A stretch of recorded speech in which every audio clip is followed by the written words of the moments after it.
എല്ലാവർക്കും നമസ്കാരം. സെക്രട്ടേറിയറ്റിൽ ഒരു സ്ഥിര ജോലി ആഗ്രഹിക്കുന്നവർക്ക് സെക്രട്ടേറിയറ്റ് സെക്യൂരിറ്റി ഫോഴ്സിൽ നിന്നും പുതിയ റിക്രൂട്ട്മെന്റ് നോട്ടിഫിക്കേഷൻ വന്നിരിക്കുകയാണ്. 10ാം ക്ലാസ്സാണ് ക്വാളിഫിക്കേഷൻ. നമുക്ക് വന്നിരിക്കുന്ന നോട്ടിഫിക്കേഷൻ്റെ കംപ്ലീറ്റ് ഡീറ്റെയിൽസ് നോക്കാം.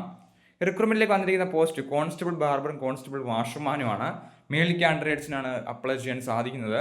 കോൺസ്റ്റബിൾ ബാർബറിലേക്ക് 3 വേക്കൻസിയും കോൺസ്റ്റബിൾ വാഷർമാനിലേക്ക് 7 വേക്കൻസിയുമാണ് വന്നിരിക്കുന്നത്. 19,900 മുതൽ 63,200 വരെ ബേസ് ലഭിക്കുന്നതാണ്. ഇത് കൂടാതെ അലവൻസും കാര്യങ്ങളൊക്കെ ലഭിക്കുന്നതാണ്. റിക്രൂട്ട്മെന്റിലേക്കുള്ള ഏജ് ലിമിറ്റ് അൺറിസർവ് കാൻഡിഡേറ്റ്സിന് 18 മുതൽ 23 വയസ്സ് വരെയും OBC 26 വയസ്സ് വരെ, SC/ST കാൻഡിഡേറ്റ്സിന് 28 വയസ്സ് വരെയും അപ്ലൈ ചെയ്യാം. കോൺസ്റ്റബിൾ ബാർബറിലേക്ക് ക്വാളിഫിക്കേഷൻ 10ാം ക്ലാസ്സാണ് ക്വാളിഫിക്കേഷൻ. കോൺസ്റ്റബിൾ വാഷർമാനിലേക്കും 10ാം ക്ലാസ്സാണ് ക്വാളിഫിക്കേഷൻ ആയിട്ട് പറഞ്ഞിരിക്കുന്നത്. ഇപ്പോൾ വന്നിരിക്കുന്ന ഷോർട്ട് നോട്ടിഫിക്കേഷനാണ്.